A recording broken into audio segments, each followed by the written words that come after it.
अजित पवार नव्हे हा नेता फुटणार हे शरद पवार यांना आधीच माहीत होतं। अजित पवार पक्षातून पुन्हा फुटतील असं राष्ट्रवादीचे सर्व शरद पवार यांना वाटत नव्हतं, तर पक्षातील एक बडा खासदार पक्षात बंड करेल असं शरद पवार यांना वाटत होतं। तसंच शरद पवार यांनी राष्ट्रवादीचे नेते जितेंद्र आव्हाड यांना बोलूनही दाखवलं होतं। जितेंद्र आव्हाड यांनीच त्याबाबतचा गौप्यस्फोट केला आहे। शरद पवार यांच्या नेतृत्वाखालील राष्ट्रवादीचा आज शिर्डीत कार्यकर्ता शिबिर सुरू आहे। या शिबिरावेळी जितेंद्र आव्हाड यांनी हा मोठा गौप्यस्फोट केला आहे। सुनील तटकरे इमान राखून नाहीत हे शरद पवार यांना माहीत होतं, त्यामुळे शरद पवार यांनी मला सांगितलं होतं सुनील तटकरे पुढील 5 वर्षात पक्षात टिकणार नाही असा मोठा दावा जितेंद्र आव्हाड यांनी केला आहे।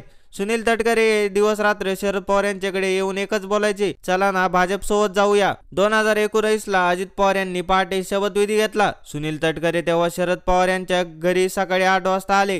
तुम्हाला वाटतं का सुनील तटकरे यांना काही माहीत नाही? सुनील तटकरे यांच्यासारखा नटसम्राट मी पाहिला नाही अशी जोरदार टीका जितेंद्र आव्हाड यांनी केली आहे। अजित पवार यांनी आघाडीच्या सरकारमध्ये असताना बावनकुळे यांना किती मदत केली याची माहिती काढा। अजित पवार यांची वर्किंग स्टाईल वेगळी आहे, त्यांचा पॉलिसी मेकिंगचा एक तरी निर्णय मला त्यांनी सांगावा। शरद पवार यांचे पॉलिसीवर 100 निर्णय घेतले आहेत। अधिकाऱ्यांना लवकर उठून काही काम होत नाही, अजित पवार यांना झोप लागत नाही, त्यामुळे ते सकाळी 6 वाजता उठून काम करतात आणि त्यांचं असं वागणं अधिकाऱ्यांना सुद्धा आवडत नाही असा टोला त्यांनी लगावला आहे।